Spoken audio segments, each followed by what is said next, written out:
Bismillahirrahmanirrahim. Assalamualaikum warahmatullahi wabarakatuh. Alhamdulillahilladzi an'ama alaina bi ni'matil iman wal islam. Wassalatu wassalamu ala sayyidina wa maulana Muhammadin sayyidil anam wa ala alihi wa sahbihi ya nabi'il ulumi wal hikam. Allahumma salli ala sayyidina Muhammadin al-fatihi lima ughliq wal khatimi lima sabaqa nasiril haqqi bil haqq wal hadi ila siratikal mustaqim wa ala alihi haqqa qadrihi wa miqdarihi al-azim. Ibadallah usikum wa iyaya bitaqwallah faqad fazal muttaqun. Jamaah Masjid Al-Hikmah yang dirahmati Allah Subhanahu wa taala, hari pertama kita hadiah Fatihah terhadap baginda Rasulullah sallallahu alaihi wasallam, kepada para anbiya, sahabat, tabi'in, tabi'in, kepada para aulia, wasyuhada, wassalihin, wa jami' masyayikhina fiddin. Khususan Abu Yasin Muhammad bin Arabi Al-Malik Al-Hasani, Abu Yasin Ahmad bin Said Muhammad Al-Malik Al-Hasani, khususan ila Al-Imam As-Sayyid Abdullah bin Alami Al-Haddad. Hamaddanallahu bi madadihim wa fada alaina min barakatihim anwarihim wa ulumihim fid dini wad dunya wal akhirati bisirril Fatihah. A'udzu billahi minasy syaithanir rajim. Bismillahirrahmanirrahim. Alhamdulillahi rabbil alamin. Ar-Rahmanir Rahim. Maliki yaumiddin. Iyyaka na'budu wa iyyaka nasta'in. Ihdinas siratal mustaqim. Siratal ladzina an'amta 'alaihim ghairil maghdubi 'alaihim waladdallin. Amin. Bismillahirrahmanirrahim. Qala al-Imam As-Sayyid Abdullah bin Arabi Al-Haddad fi kitabihi Risalatul Mu'awanah, wa alaika bil iksari minal istighfar ana al-laili wa ana an-nahar wa la siyama indal ashar. Harus engkau memperbanyak membaca istighfar. Jadi seharusnya wajib bagimu membaca istighfar, memperbanyak membaca istighfar. Banyak harusnya, mestinya engkau memperbanyak membaca istighfar di tengah malam dan tengah siang. Wala siyama indal ashar, apalagi di waktu sahur. Apalagi di waktu sahur. Wabil asharihum yastaghfirun. Dan di waktu sahur mereka beristighfar kepada Allah Subhanahu wa taala. Jadi wajib bagimu memperbanyak istighfar di tengah malam dan tengah siang, apalagi ketika di waktu sahur. Waqad qala Rasulullah sallallahu alaihi wasallam, man lazimal istighfar ja'alallahu lahu min kulli hammin faraja wa min kulli dhikin makhraja wa razaqahu min haitsu la yahtasib. Rasulullah sallallahu alaihi wasallam bersabda, barang siapa yang merutinkan istighfar, maka Allah akan menjadikan baginya kegembiraan di setiap kesusahan. Jadi tak ada susah. Kalau ada susah, Allah ngasihkan kebahagiaan di situ. Wa min kulli dhikin makhraja, dan Allah akan memberinya jalan keluar dari segala macam kesempitan. Ada kesempitan, masalah, pusing, tahu Allah ngasih jalan keluar. Gimana? Merutinkan, memperbanyak membaca istighfar.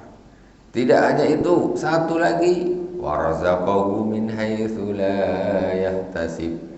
Dan Allah akan memberi rezeki dari tempat yang tidak disangka-sangka. Tengok, orang membaca istighfar rutin, memperbanyaknya rutin. Dikata Sayyid Abdul bin Haddad, di malam hari ataupun di siang hari, terutama di waktu sahur. Siapa yang merutinkan memperbanyak membaca istighfar, maka Allah akan memberikan kebahagiaan dari setiap kesusahan. Intinya tak ada susah, selalu ada masalah, kesusahan, Allah datangkan kebahagiaan. Memikuli dzikir makhrajah, Allah memberikan jalan keluar dari segala macam kesempitan. Ada masalah rumit, betul, kepala sampai pusing. Nanti Allah kasih jalan keluar. Dan warzaqahu min haitsu la yahtasib, Allah akan memberinya rezeki dari tempat yang tidak disangka-sangka. Kalau rezeki nak lancar, jangan pergi ke dukun, banyak-banyak baca istighfar. Banyak-banyak baca istighfar. Kadang-kadang orang pergi ke dukun nak minta kaya, dukunnya tak kaya. Dukunnya tak kaya. Macam mana dia nak ngayakan orang? Kalau kita beristighfar kepada Allah Subhanahu wa taala, Allah tuh Maha Kaya. Jadi Allah janji melalui lisannya baginda Rasulullah sallallahu alaihi wasallam, wa razaqahu min haitsu la yahtasib. Siapa yang merasa macam rezekinya, perekonomian ini kok susah, banyak-banyak baca istighfar. Ini Nabi ini yang bilang, Nabi yang bilang. Kalau dah Nabi yang bilang itu pasti benar, pasti benar. Tak tahu saya bingung-bingung. Apa nak usaha apa?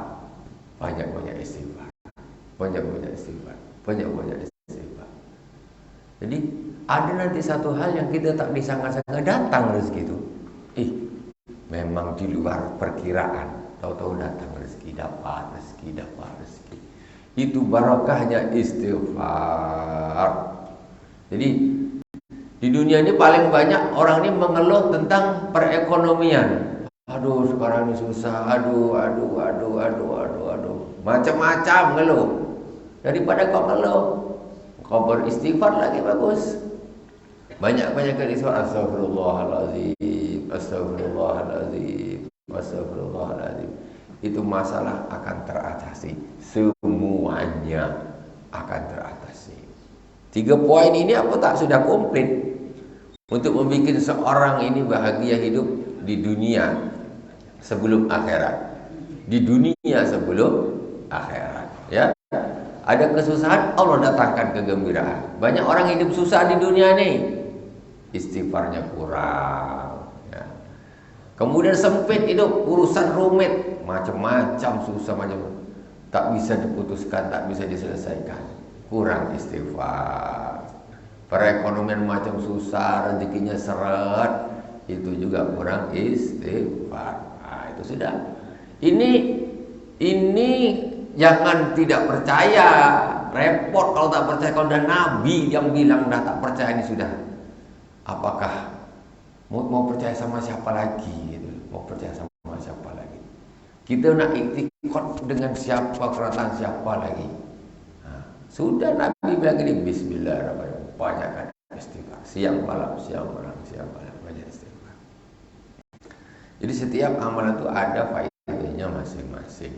Walaupun kayaknya di luar nalar, di luar logika. Tetapi ini yang menganjurkan ini, yang punya rezeki, yang membagi rezeki, Allah Subhanahu wa taala. Ya sudah, dia mensyaratkan, menunjukkan kalau banyak istighfar rezeki nanti ada aja lah tuh rezeki itu, tenang aja. Nah, itu. Kemudian wa aktsir an taqula rabbi ighfirli wa tub alayya innaka antat tawwabur rahim. Dan perbanyaklah membaca rabbi ighfirli wa tub alayya innaka antat tawwabur rahim. Ya Tuhanku, ampunilah aku dan terimalah taubatku. innaka antat tawwabur rahim, sesungguhnya engkau zat yang maha menerima taubat lagi maha penyayang. Faqad qala kanu ya'udun li Rasulillah sallallahu alaihi wasallam min hadha dzikri al-mubarak fil majlisil wahidi qariban min mi'ati marrah. Jadi orang-orang soleh ini ya'udun li Rasulillah. Orang-orang soleh dulu ya, mereka melazimkan di dalam majlisnya membaca istighfar dengan segot kalimat seperti ini. Di majlis-majlis al-mubarak, satu kali majlis mereka membaca 100 kali, yaitu qariban minal mi'ah, ya hampir 100 kali, dekat dengan 100 kali. Rabbi ighfirli wa tub alayya innaka antat tawwabur rahim. Rabbi ighfirli wa tub alayya innaka antat tawwabur rahim. Sama-sama, Rabbi ighfirli wa tub alayya innaka antat tawwabur rahim. Rabbi ighfirli wa tub alayya innaka antat tawwabur rahim. Rabbi ighfirli wa tub alayya innaka antat tawwabur rahim. Coba sama-sama, saya tak ikut. Wahid, itsnain, salasa.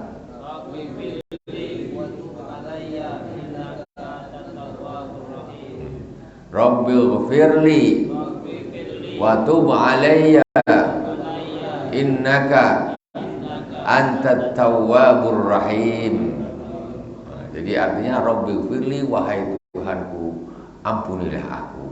Wa tub alayya, dan terimalah tobatku. Innaka, sesungguhnya engkau antat tawwabur rahim, engkau zat maha penerima tobat lagi maha penyayang. Itu biasanya orang-orang terdahulu, orang-orang soleh, salafus soleh membacanya 100 kali dalam satu majlis. Wa alaika bid'awa Dhinnun alaihi salam wa ya la ilaha illa anta subhanaka inni kuntu minaz zalimin. Terus hendaklah engkau berdoa dengan doanya Dhinnun alaihi salam. Siapa Dhinnun alaihi salam? Dhinnun yaitu Nabi Yunus alaihi salam. Nabi Yunus alaihi salam. Wahya la ilaha illa anta subhanaka inni kuntu minadh dhalimin. Tengok, orang-orang soleh, para aulia, pekerjaannya inilah zikir, zikir, zikir, zikir, zikir, zikir, zikir, tak habis-habis. Itu pekerjaan mereka, tak habis-habis. Karena memang di dalam Al-Quran pun kita memang disuruh oleh Allah SWT untuk memperbanyak zikir. Mereka, orang-orang soleh, para aulia, paling suka berzikir kepada Allah. Salawat, istighfar, tasbih, terus putar sampai ini tahlil, tasbih, la ilaha illa anta subhanaka inni kuntu minadh dhalimin. Faqad warada annaha ismullahil azam wa annahu la yaquluha mahmumun wa la maghmumun illa farajallahu anhu. Qala Allah ta'ala fastajabna lahu wa najjaynahu minal ghammi wa kadzalika nunjil mu'minin. Ini doanya Nabi Yunus alaihissalam ketika beliau di dalam perut ikan. Di dalam perut ikan, wiritannya Nabi Yunus itu la ilaha illa anta subhanaka inni kuntu minadh dhalimin. Tidak ada Tuhan selain Engkau ya Allah. Subhanaka, maha suci Engkau, inni kuntu minadh dhalimin, sesungguhnya aku ini termasuk orang-orang yang zalim. Nabi ngaku saya ini termasuk orang-orang yang zalim ya Allah. Apalagi kita. La ilaha illa anta subhanaka inni kuntu minadh dhalimin. La ilaha illa anta subhanaka inni kuntu minadh dhalimin. La ilaha illa anta subhanaka inni kuntu minadh dhalimin. Sama-sama. La ilaha illa anta subhanaka inni kuntu minadh dhalimin. La ilaha illa anta subhanaka inni kuntu minadh dhalimin. La ilaha illa anta subhanaka inni kuntu minadh dhalimin. La ilaha illa anta.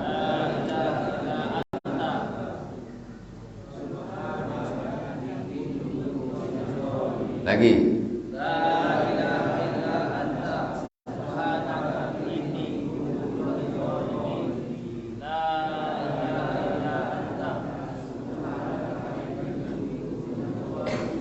Dia sampai balik rumah lupa pula.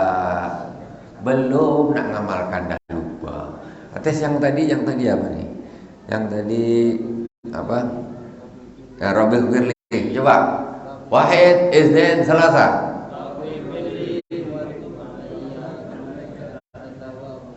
Rabbil firli wa tub alayya innaka antat tawwabur rahim. Rabbil firli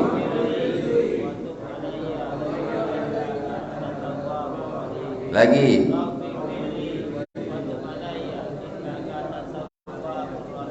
Rabbil firli wa tub alayya innaka antat tawwabur rahim. Itu semuanya lafaz-lafaz istighfar dan semuanya punya faedah masing-masing. Nah, jadi banyak. Kalau ini yang kemudian ini la ilaha illa anta subhanaka inni kuntu minadh dhalimin, ini istighfarnya Nabi Yunus alaihi salam. Faedahnya apa? Disebutkan di dalam sebuah hadis Rasulullah sallallahu alaihi wasallam bahwa sesungguhnya la ilaha illa anta subhanaka inni kuntu minadh dhalimin, ya, sebagai pendapat menyebutkan ada dasar riwayat menyebutkan lafaz tersebut, kalimat tersebut yaitu termasuk ismullahil a'zam, yaitu asma Allah yang paling agung. Wa annahu la yaquluha mahmumun. Ismullahil azam ini adalah kalau disebut orang doa membaca ismullahil azam itu mustajab doanya. Cuma ismullahil azam ini terjadi perbedaan pendapat banyak para ulama. Ada yang bilang lafaz ini, ada yang bilang lafaz ini, ada yang bilang lafaz ini, ada yang bilang lafaz ini. Dan sebagian ada dalil yang menguatkan, yaitu lafaz yang dibaca oleh Nabi Yunus alaihissalam ketika di dalam perut ikan, la ilaha illa anta subhanaka inni kuntu minadh dhalimin. Kata Rasulullah, la yaquluha, kesimpulan daripada hadis tadi, la yaquluha mahmumun wala mahmumun illa farajallahu anhu. Tidaklah membaca istighfar tersebut orang yang di dalam kesusahan, ya. Orang yang di dalam kesusahan, di dalam permasalahan pusing, mikir kehidupan, illa farajallahu anhu, maka Allah Subhanahu wa taala akan memberinya kelapangan, akan memberinya kebahagiaan. Kalau lagi susah, Nabi Yunus alaihissalam bayangkan di dalam perut ikan, macam mana tak susah. Ya sudah pasrah sama Allah, wiritan la ilaha illa anta subhanaka inni kuntu minadh dhalimin. La ilaha illa anta subhanaka inni kuntu minadh dhalimin. La ilaha illa anta subhanaka inni kuntu minadh dhalimin. Ini wiritan untuk orang-orang yang sedang ditimpa kesusahan.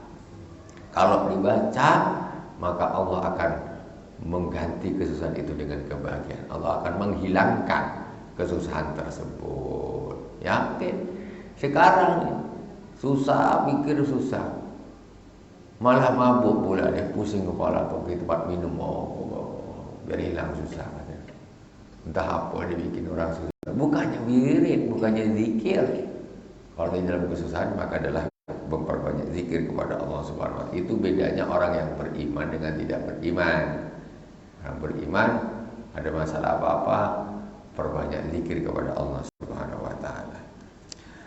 Fastajabna lahu wa najjaynahu minal ghammi wa kadzalika nunjil mu'minin. Di dalam Al-Qur'an disebutkan ketika Nabi Yunus alaihissalam menzikirkan zikir tadi, la ilaha illa anta subhanaka inni kuntu minadz zalimin, maka fastajabna lahu, maka kami mengkabulkan, ya, kami mengkabulkan ya permintaan Nabi Yusuf alaihissalam.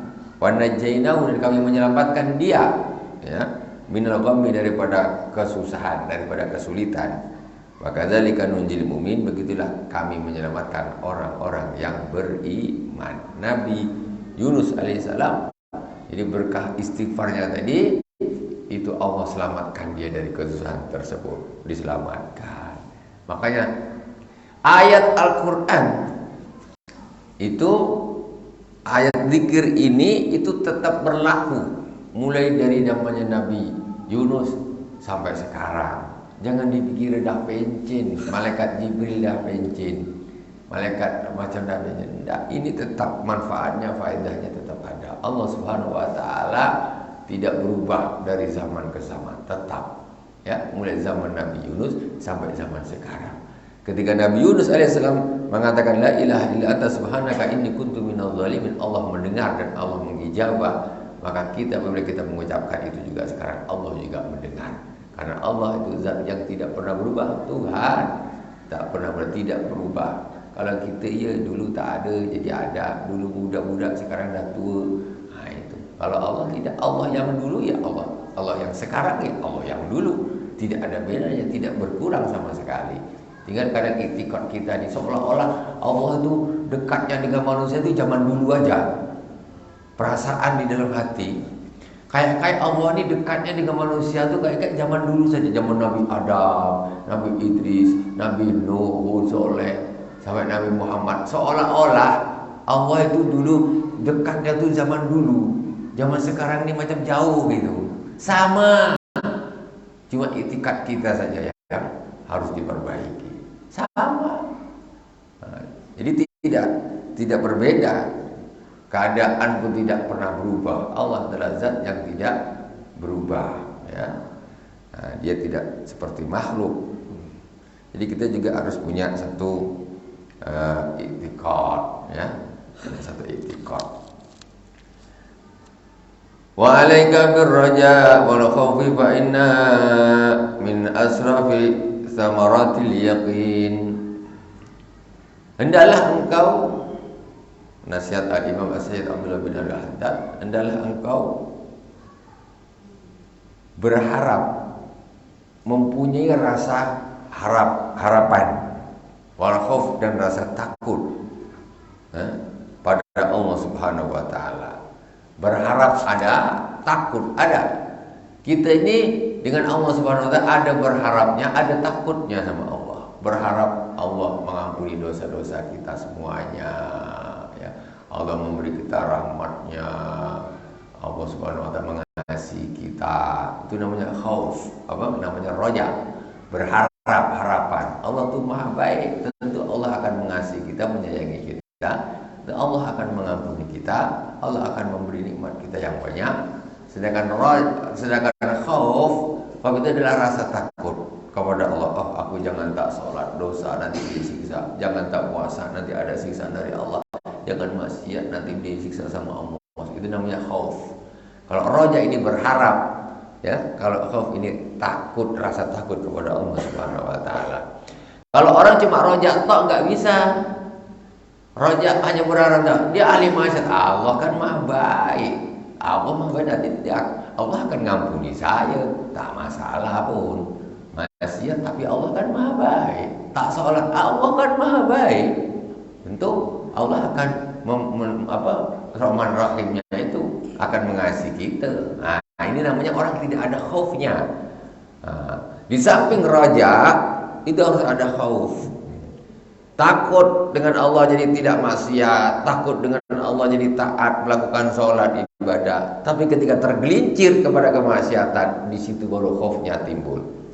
Di situ baru rojaknya dipakai. Ketika terjadi kemaksiatan, ya Allah, Engkau Tawwabur Rahim, Engkau Maha penerima taubat, Maha penyayang. Terimalah taubatku ya Allah, sayangilah aku ya Allah. Ada optimisme. Kalau Allah akan mengampuni, Allah Subhanahu wa taala akan menyayangi kita. Itu namanya roja, ya. Roja. Jadi antara dua hal ini harus beriringan. Cuman ketika orang di dalam posisi normal, itu khauf akan lebih dominan. Harus lebih dominan. Jangan pasang roja saja. Maksudnya keoptimisan bahwa Allah itu pengasih penyayang, pengampun, akhirnya dia orangnya tak mau ibadah. Yakin Allah itu baik, yakin Allah baik, mesti diampuni. Ini tidak, itu salah. Salah dalam arti apa? Rojaknya tadi tidak tepat, sehingga rojak itu bukan untuk agar dia merasa tenang untuk melakukan kemaksiatan, bukan gitu. Kalau urusan itu harus menggunakan khaufnya. Nanti kecuali ketika seorang di akhir hayatnya, ya, menjelang berhembusnya nafas terakhir, maka di situ yang dipasang adalah rojaknya, optimisme. Sudah nggak usah daya usaha apa lagi, hanya tinggal hembusan nafas terakhir. Di situ harus optimis, Allah Maha Pengampun, akan mengampuni saya. Allah Maha Penyayang, Allah Maha Penerima Taubat, akan menerima taubat saya. Ya. Itu yang nanti di akhir hayat dipasang.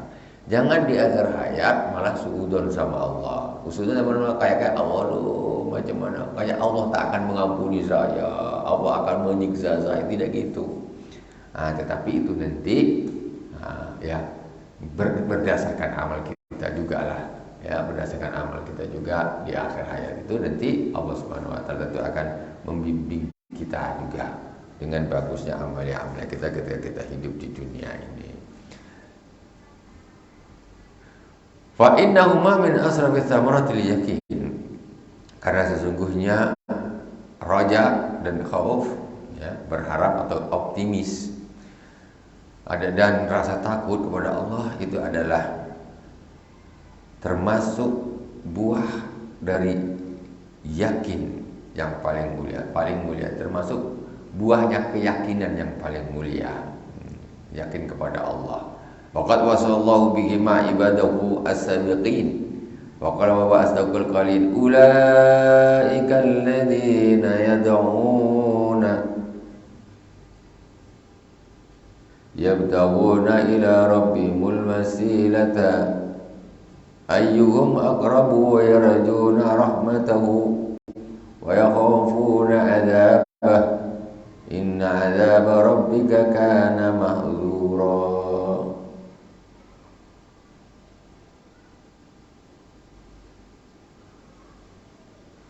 Disebutkan di dalam Al-Quran, sesungguhnya mereka adalah orang-orang yang berdoa, yang mengharapkan kepada Tuhannya wasilah, perantara. Ayyuhum aqrabu wa yarjuna rahmatahu. Siapa saja di antara mereka yang paling dekat mengharapkan rahmatnya Allah Subhanahu wa taala, wa yakhafuna 'adzabahu, dan takut kepada siksa Allah Subhanahu wa taala. Inna 'adzaba rabbika kana mahdzura. Sesungguhnya azab Tuhan itu adalah menakutkan. Mahdzura, harus hati-hati, jangan sampai diazab. Na'udzubillah summa na'udzubillah. Wa qad qala Rasulullah sallallahu alaihi wasallam, qala Allah Ta'ala, ana inda dhanni 'abdi bi falyadhunna bima yasha. Rasulullah sallallahu alaihi wasallam bersabda, Allah berfirman di dalam hadis qudsi, Hadis qudsi itu adalah firman Allah, tapi bukan Al-Quran, tapi berada di hadis Rasulullah SAW. Jadi di dalam hadis-hadis Rasul itu ada qala Allah Ta'ala, qala Allah Ta'ala, qala Allah Ta'ala. Jadi firman Allah tapi adanya di hadis. Itu namanya hadis qudsi. Kalau yang ada di Al-Quran ya namanya Al-Quran. Jadi di dalam hadis qudsi Allah Subhanahu wa taala berfirman, ana inda dhanni abdi bi. Saya tergantung persangkaan hambaku padaku. Falyadzunna bi ma yasha, maka menyangkalah, ya, berprasangkalah untukku apa yang dia mau. Maksudnya ini Allah ini jangan disangka tak baik. Kita harus berurusan kepada Allah Subhanahu wa taala. Allah ini pengampun. Berarti berprasangka baik kepada Allah. Allah ini akan menyayangi kami, akan menyayangi kita. Itu persangka baik. Jangan bersangka sebaliknya. Aduh, Allah ini garang betul. Habislah nanti. Nah, itu namanya suudzon sama Allah Subhanahu wa taala. Ini bab roja, ya. Ini bab roja, bukan bab khauf. Kalau bab khauf lain. Kebalikannya, khauf itu kebalikannya roja. Kemudian makanya kita kalau umpamanya nih ada masalah dalam kehidupan dan sebagainya, itu harus berprasangka baik kepada Allah Subhanahu wa taala. Jangan sampai ada satu kejadian kita ini macam ngeluh, kayak ada prasangka buruk dengan Allah, macam Allah ini nak nyiksa kami apa segala macam. Jangan gitu. Itu semua itu mesti ada bagusnya. Allah tuh baik dengan kita. Cuma kadang-kadang nampak di mata nih, di kacamata dunia ini macam sial nih, macam sial. Tapi tidak, kita tetap harus berprasangka baik kepada Allah Subhanahu wa taala. Wa qala alaihi salatu wassalam, qala Allah taala, wa izzati wa jalali la ajma'u ala 'abdi aminina wala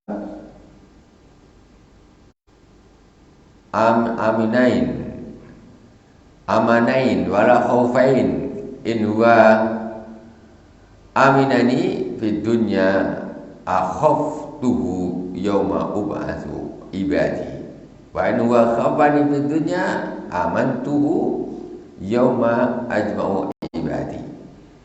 Demi keagungan, demi kemuliaan dan keagunganku, aku tidak akan, ini firman Allah ya di dalam hadis qudsi, aku tidak akan mengumpulkan di dalam hambaku dua rasa aman dan dua rasa takut. Jadi di dalam seorang hamba itu Allah tidak akan mengumpulkan dua rasa aman atau dua rasa takut. Apa nih maksudnya nih? Nah, in huwa aminani bidunya akhaftuhu yauma ub'atsu ibadi. Kalau dia merasa aman dengan aku di dunia, maka aku akan beri dia rasa takut ketika dibangkitkan, ketika aku yauma ab'atsu ibadi, di hari aku membangkitkan hamba-hamba. Gini loh maksudnya. Orang ini dia bisa merasa dua aman. Maksudnya apa? Di dunia dia merasa aman. Maksudnya santailah di dunia ini, pokoknya tenang aja lah gitu. Tenang aja lah. Terus di akhirat pun dia merasa alah, santai, tenang, tak apa-apa di akhirat tuh.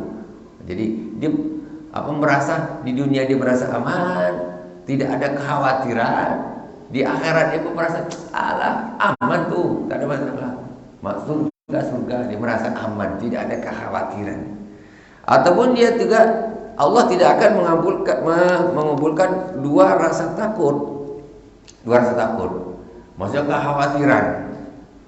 Di dunia ini khawatir, terus takutnya di akhirat tuh khawatir lagi. Macam mana? Tidak. Kalau kita sudah khawatir di dunia ini, takut di dunia ini dengan siksa-siksa Allah Subhanahu wa taala, takut dengan azabnya terhadap kalau meninggalkan kewajiban, kalau melakukan kemaksiatan, rasa takut itu ada di dunia, di akhirat itu tidak ada lagi.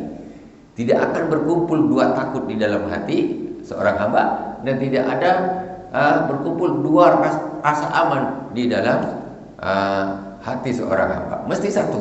Nah, siapa yang dia merasa aman di dunia santai, nanti akhirat dia nanti justru akan diberi rasa takut oleh Allah Subhanahu wa taala di akhirat. Di dunia santai aja, santai-santai. Nah, di akhirat dia akan merasa takut. Fa in wa khafani bid dunya amantuhu yauma ajma'u ibadi. Kalau dia merasa takut denganku di dunia ini, maka aku akan memberinya rasa aman di akhirat. Di dunia ini dia harus punya rasa takut. Takut kepada Allah, jadinya taat. Takut kepada Allah, jadinya meninggalkan maksiat. Maka ketika dia takut di dunia, dia akan aman di akhirat. Kalau dia merasa aman di dunia, maka dia akan merasa takut di akhirat. Nah, macam mana? Di dunia santai betul, ibadah tamu sama apa, aman aja rasanya. Macam di akhirat itu macam udah punya kunci surga, dia merasa aman aja. Tak ada kekhawatiran meninggalkan sholat santai, melakukan kemaksiatan santai, semuanya santai. Nah, itu namanya merasa aman di dunia. Orang yang seperti itu nanti Allah akan beri dia rasa takut di akhirat. Nah, jadi itu yang dimaksud dengan Allah tidak mengumpulkan dua aman, rasa aman di dalam seorang hamba, dan Allah tidak mengumpulkan dua rasa takut pada di dalam hati juga seorang hamba. Ya, silakan.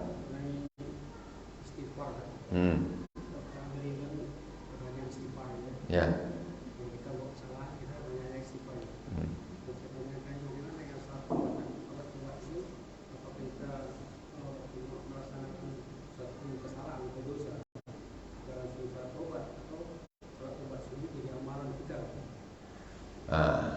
Jadi sholat taubat itu aslinya sholat ketika terjadi kesalahan, kita melakukan perbuatan dosa, ya kan? Kita terjadi perbuatan dosa. Nah, sekarang lah kok sampai tiap hari dilakukan? Ya karena kita tak pernah tak bikin dosa, Pak. Nah, itulah sebabnya. Aslinya memang sholat taubat itu dilakukan kalau melakukan perbuatan dosa. Ini tapi kok tiap hari? Ya karena memang tiap hari kita bikin dosa. Macam mana coba? Kita jamin kita tiap hari, aku hari ini aku tak ada dosa sama. Ilmu hebat. Ini dari ujung rambut sampai ujung kaki ini nak jaga setengah mati. Lepas telinga mulut, lepas mulut mata, lepas mata tangan, lepas tangan kaki. Tiap hari kita berdosa kepada Allah. Maka di situ tiap hari juga ya mau sholat taubat ya disilakan, karena apa? Kita tidak pernah lepas dari dosa. Jadi amal rutinitas, istilahnya untuk ya semacam istighfar ya terhadap dosa-dosa yang kita lakukan. Rasulullah tak punya dosa, istighfar satu hari 100 kali, 70 kali. Waduh, kita yang dosanya banyak, istighfar tak ada 20 kali, tak ada tak 10 kali, tak ada. Itu masalah dia. Ya.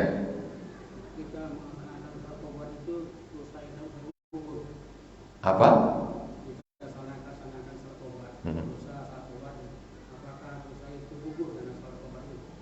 Semua itu kemarin kita belajar tentang syarat-syarat taubat, ya 3, ya kan? Dia harus meninggalkan nadam. Pertama, nadam menyesali apa yang dilakukan.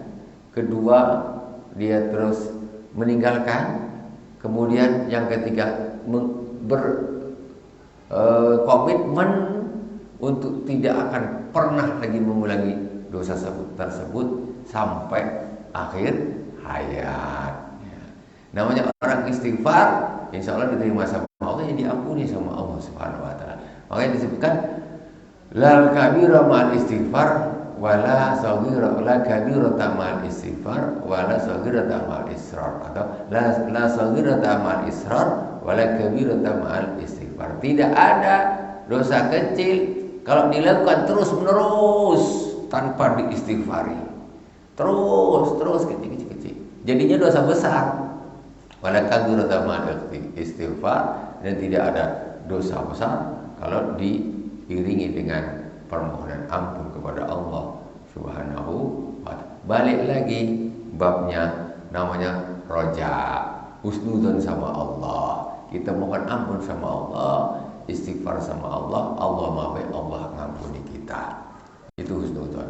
Kata hambaku aku ini tergantung perasaan hambaku kepadaku. Kalau dia nyangka Allah ini tak ngampuni, wah ya tak ngampuni. Kau persangka buruk, Allah nak ngampuni, tapi perasaan hati aku ini Allah ini tak akan mengampunkan saya. Ini tergantung perasaan kau. Akhirnya tidak diampuni sama Allah Subhanahu wa ta'ala. Wallahu a'lam. Sudah masuk? Ya? Silakan. Terkait dengan zikir, Allah juga menyebut zikir pagi dan petang. Apakah ini suatu perintah sebagaimana perintahnya salat atau perintahnya puasa? Bila mana kita tidak zikir pagi dan petang, apakah kita berdosa atau bagaimana? Dan bentuk zikir pagi dan petang itu seperti apa? Oke. Zikir di Al-Quran, aqimus shalah, dirikanlah salat. Salat jadi wajib perintah. Wadhkurullah dzikran katsira, berzikirlah engkau kepada Allah dengan zikir yang banyak. Sama-sama perintah, itu sama-sama wajib apa tidak? Jadi kalau salat itu hukumnya wajib. Al-aslu fil amril wujud secara ilmu usul fikih. Asal dari semua perintah itu hukumnya adalah wajib. Asal semua perintah hukumnya adalah wajib, kecuali ada dalil yang menunjukkan dia menjadi tidak wajib. Sedangkan untuk perintah zikir itu untuk yang pagi dan petang secara wajibnya tidak, tapi itu sewajibnya. Tapi untuk zikir secara globalnya tentu orang wajib berzikir. Tapi kalau aturan pagi dan petang itu itu ikut apa yang dibaca oleh baginda Rasulullah Sallallahu Alaihi Wasallam. Ada hadis Rasul pagi baca ini, sore baca ini, maghrib baca apa, petang baca ini. Itu semuanya ikut tuntutan dari Rasulullah Sallallahu Alaihi Wasallam, diturunkan oleh para sahabat sampai sekarang. Yang kita baca biasanya Ratibul Haddad, Ratibul Atos, itu zikirnya baginda Rasulullah pagi dan petang. Wallahu subhanahu wa ta'ala a'lam. Subhanakallahumma wa bihamdik, asyhadu an la ilaha illa anta, astaghfiruka wa atubu ilaik. Wassallallahu ala sayyidina Muhammadin wa ala alihi wa baraka wa sallam. Walhamdulillahirabbil alamin. Wassalamualaikum warahmatullahi wabarakatuh.